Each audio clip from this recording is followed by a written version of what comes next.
옆에 분과 인사하시겠습니다. 주님의 이름으로 사랑하며 축복합니다. 다시 한번 이 밤에도 응답 받읍시다.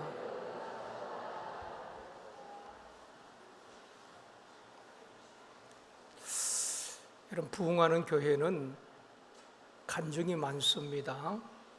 간증은 자기를 드러내는 것이 아니라 하나님께서 기도응답이라든지 베푸신 그 은혜를 간증하는 것이지요. 부흥하는 샘터를 보면 간증이 넘쳐나는 것입니다. 그럴 때 우리 하나님이 참 기뻐하셔요. 하나님의 영광을 드리는 그곳에 하나님이 임재하시고 역사하실 줄 믿습니다. 여러분, 샘터마다 남전도회 여전도회 모일 때마다 간증이 넘쳐나기를 원합니다. 오늘 본문은 압살롬이 4년 동안 엄밀하게 반역을 준비하는 과정을 설명해 주고 있습니다.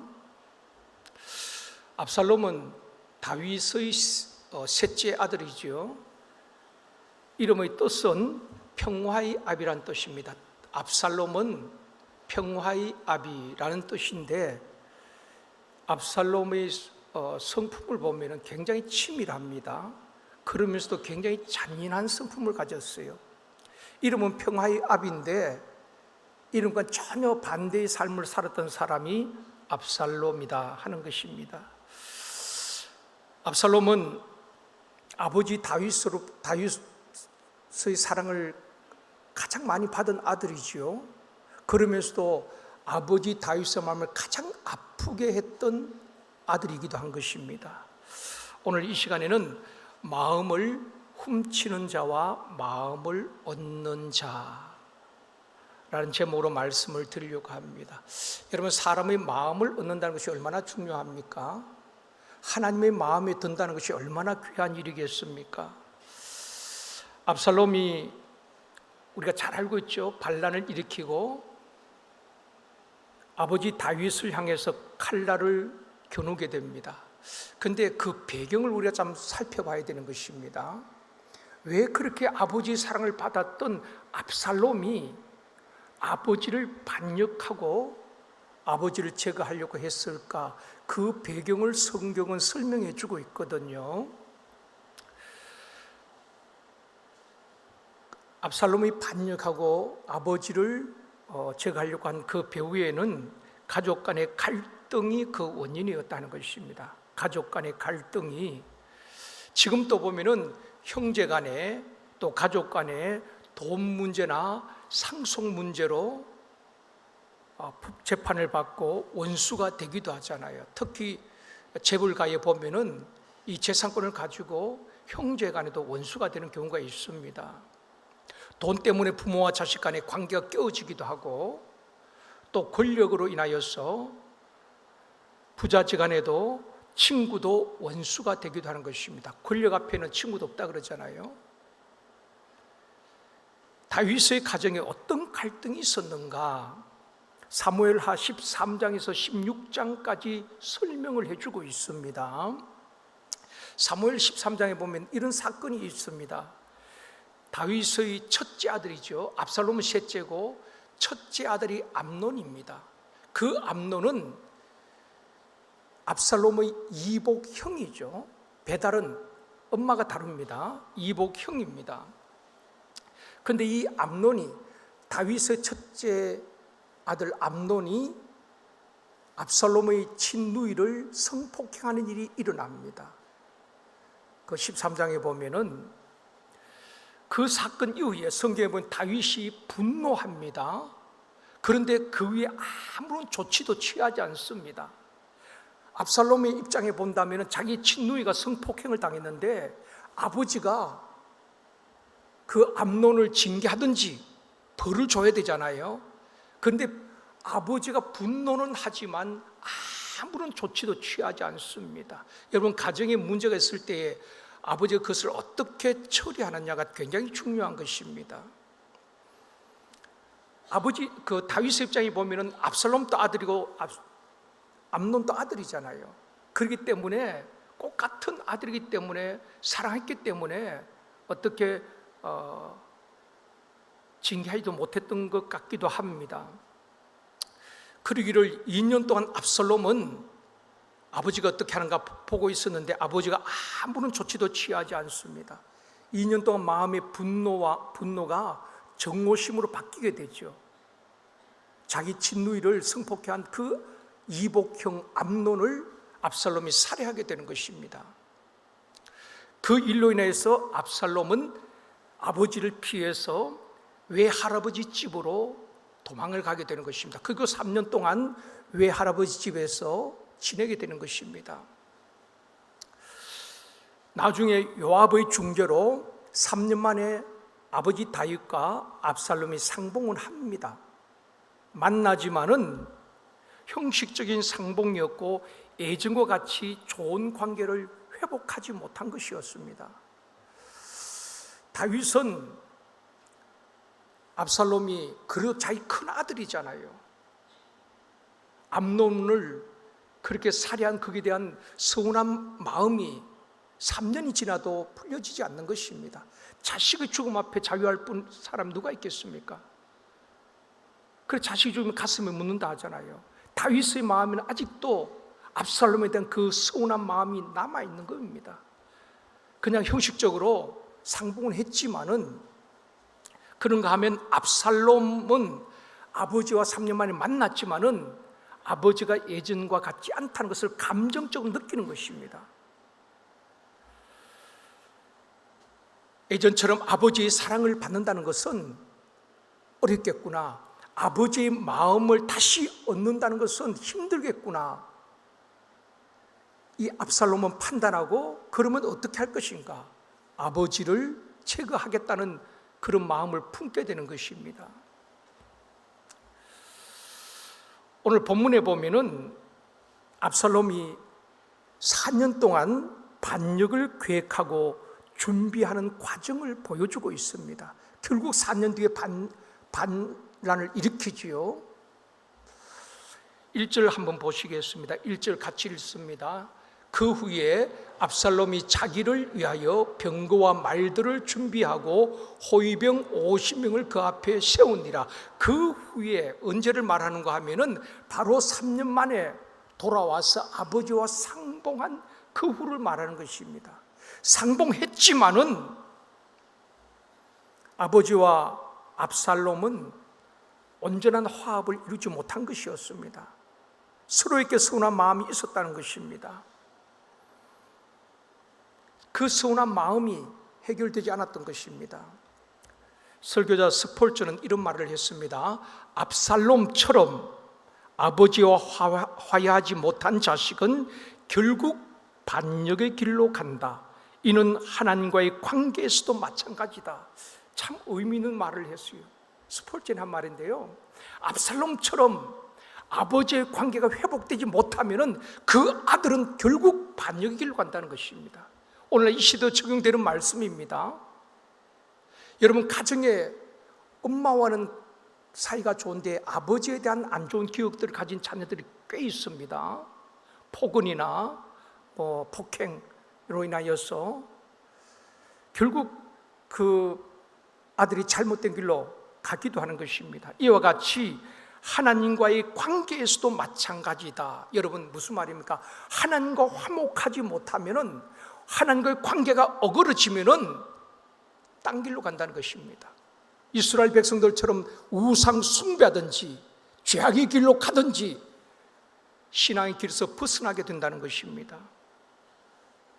하나님과의 우리 관계는 원래 원수 관계잖아요. 그런데 예수님께서 십자가로 소멸하시고 화목해 주신 줄 믿습니다. 그래서 여러분, 우리가 무엇보다도 신앙생활에 중요한 것은 하나님과의 관계거든요. 우리가 어떤 봉사를 많이 하는 것, 그게 우선이 아닙니다. 하나님과의 관계가 틀어진 상태에서 무슨 일을 한다 할지라도 하나님께서 영광을 받으시겠습니까? 하나님은 우리에게 원하는 것, 많은 것을 요구하지 않습니다. 하나님과의 사랑의 관계, 부자지간의 그 사랑의 관계를 원하는 것입니다.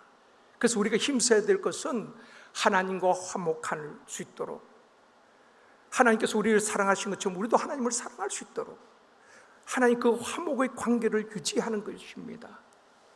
사랑하는 성도 여러분, 우리 주님께서 하나님과 우리를 화목해 주셨듯이 하나님과 화목한 저와 여러분이 되어지기를 원합니다.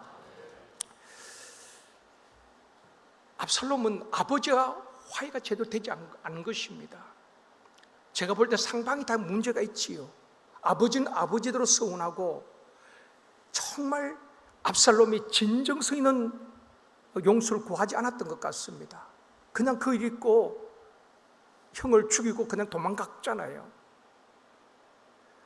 정말 회개한 그런 흔적이 없습니다. 그러다 보니까 제대로 용서가 안 된 것입니다. 그런 가운데에 서로에게 앙금이 남아있다는 것입니다. 1절 다시 한번 보겠습니다. 그 후에 압살롬이 누구를 위하여? 자기를 위하여 병거와 말들을 준비하고 호위병 50명을 그 앞에 세우니라. 하나님을 위하여가 아닙니다.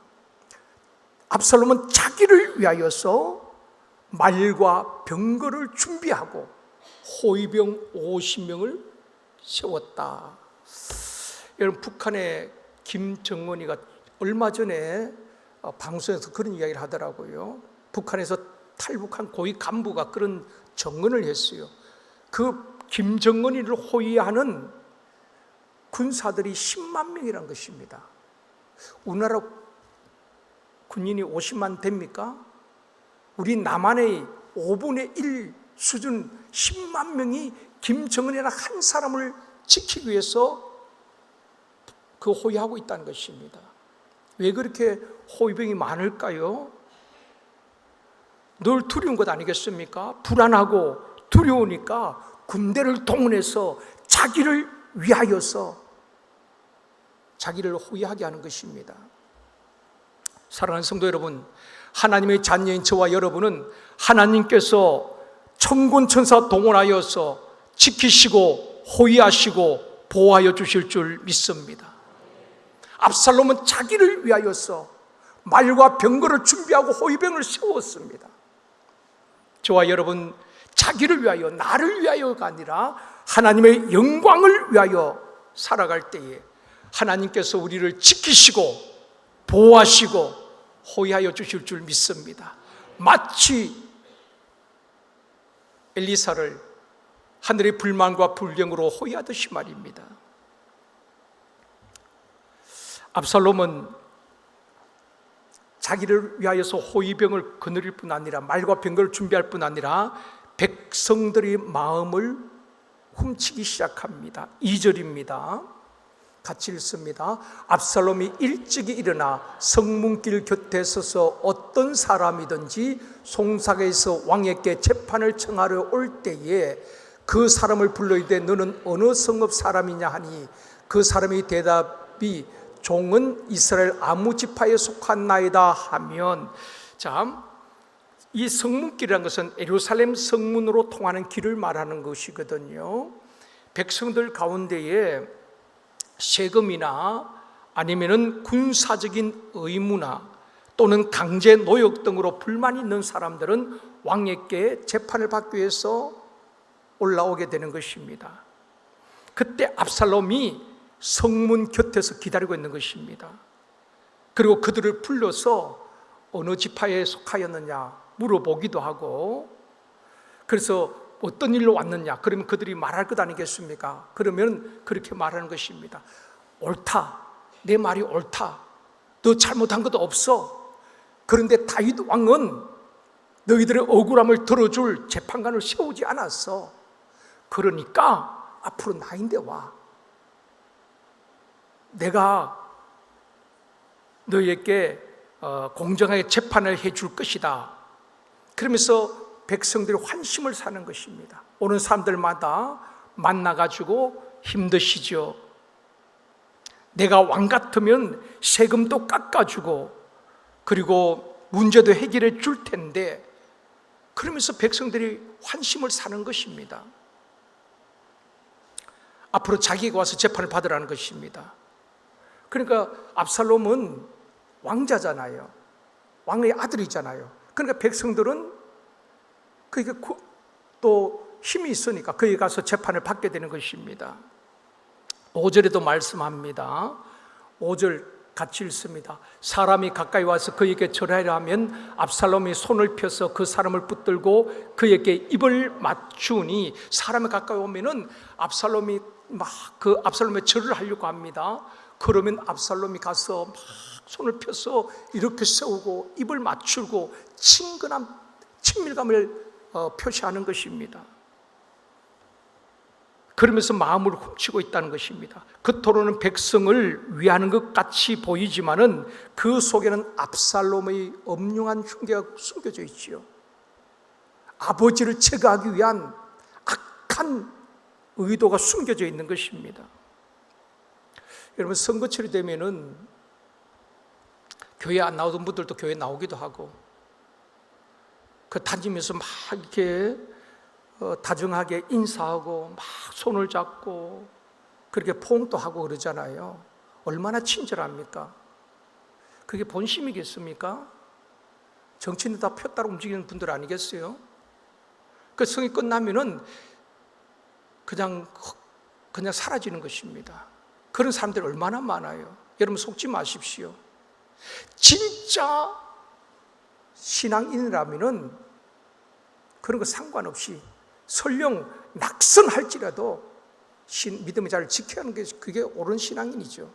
선거철만 되면 교회 앞에서 와서 막 찍어달라 그러고, 그렇다고 해서 여러분 찍지도 않겠지만은 다 그 마음을 훔치는 겁니다. 자기 진정성 없는 포옹을 하고 입을 맞추고 지금 압살롬이 그 짓을 하고 있는 것입니다.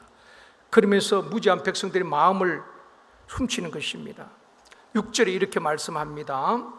같이요. 6절, 이스라엘 무리 중에 왕께 재판을 청하러 오는 자들마다 압살롬의 행함이 이와 같아서 이스라엘 사람의 마음을 압살롬이 훔치니라. 이게 굉장히 나쁜 겁니다. 압살롬뿐만 아니라 교회 안에서도 마찬가지입니다.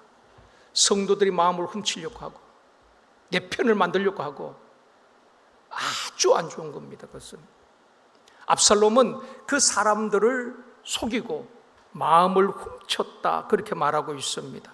여러분, 이단들은 마음을 훔치는 겁니다. 그래서 미혹을 당하고 마음을 빼앗기고 이단에 빠지기도 하는 것입니다. 마귀는 마음을 훔쳐요. 가룟 유다의 마음을 훔쳤잖아요. 그러니까 그 인생이 비참하게 되는 것입니다. 사랑하는 성도 여러분, 마음을 얻으려는 사람과 마음을 훔치는 사람은 다르다는 것입니다.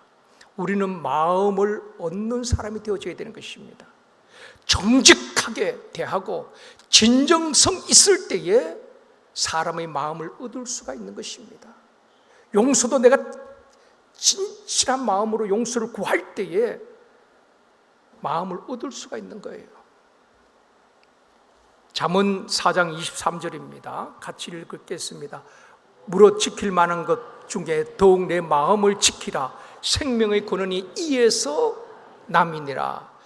우리가 마음을 잘 지켜야 되는데 사람에게 마음 빼앗기지 않도록, 이단의 마음 빼앗기지 않도록, 마귀에게 마음 빼앗기지 않도록 마음을 잘 지키는 저와 여러분이 되어지기를 주님의 이름으로 축원합니다. 왜냐하면 마음을 훔치는 자들이 많이 있기 때문에.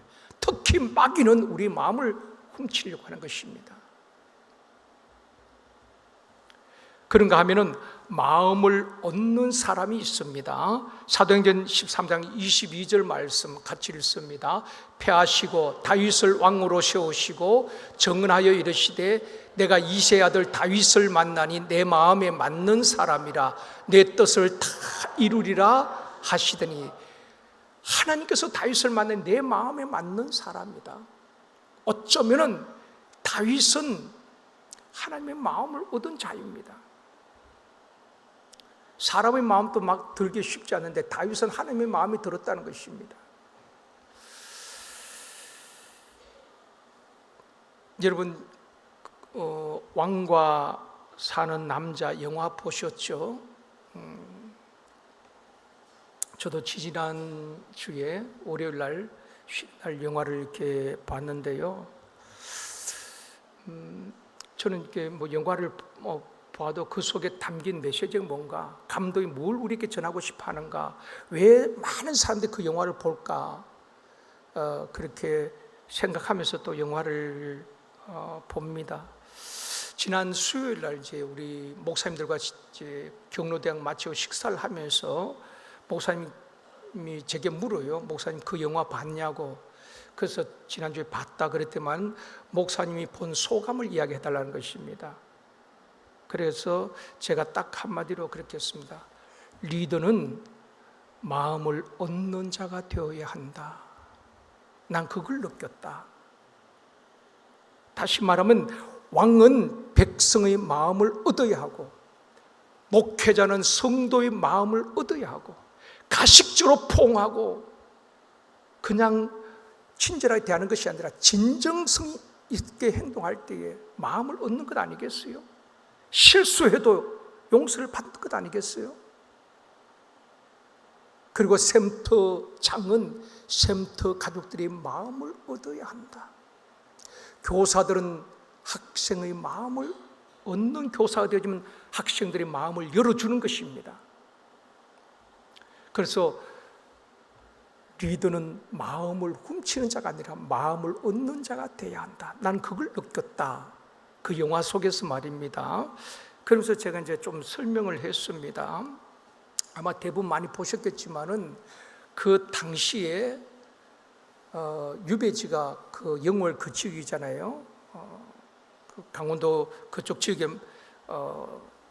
왕이나 이렇게 고위 관직에 있는 사람들이 유배지로 이렇게 많이 갔었는데, 그 유배에 왔다가 다시 관직에 복직이 되어지면은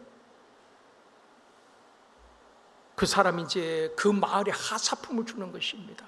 그래서 그 마을이 아주 부유하게 잘 산다는 그런 뭐 스토리로 전개가 되지요.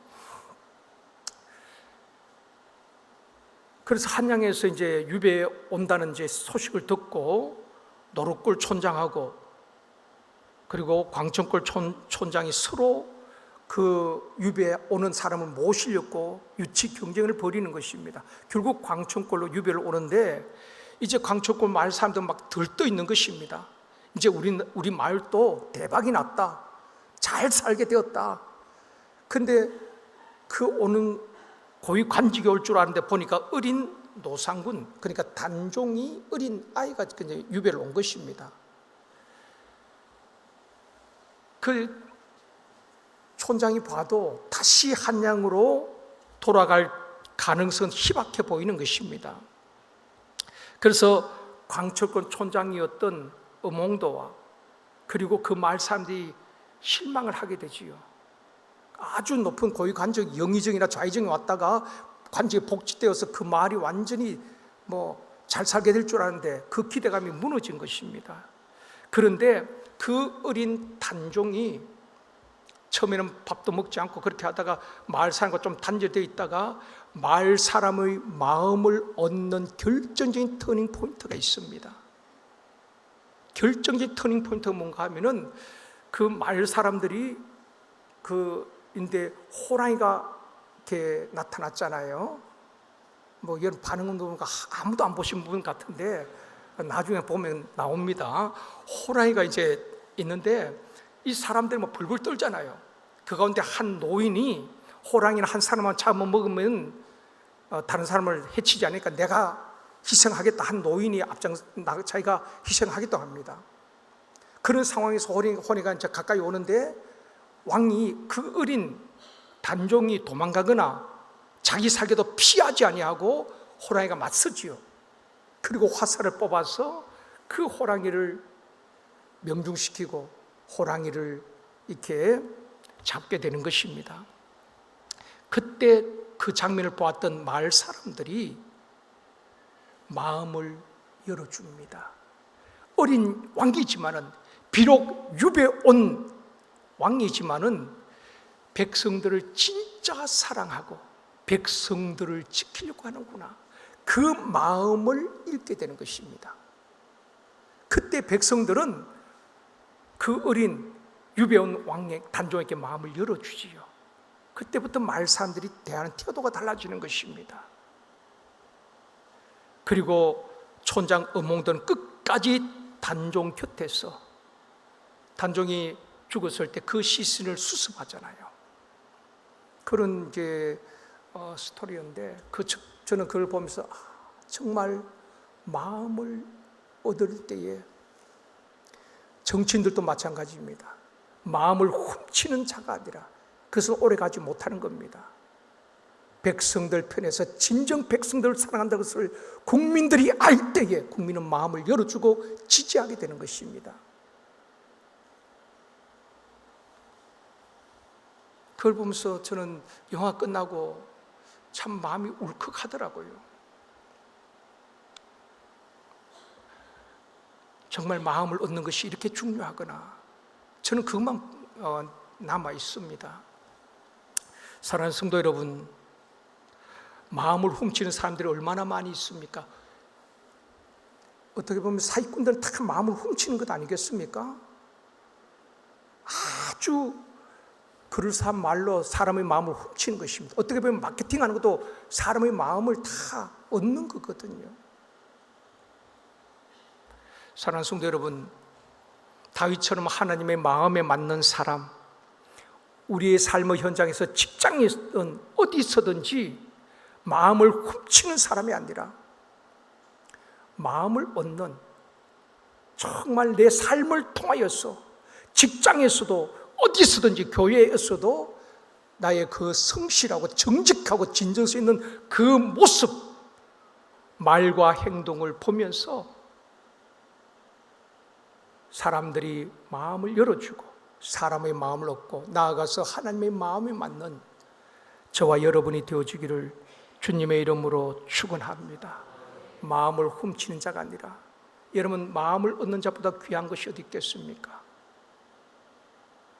정말 내가 어려움에 처했을 때 끝까지 그 단종 곁을 지켰던 그 마을 사람, 또 촌장 음몽도처럼 마음을 얻으니까 끝까지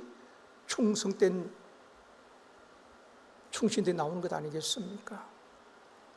마음을 훔친 자가 아니라 마음을 얻는, 그것은 다윗을 보면 다윗은 하나님 앞에 정직했습니다.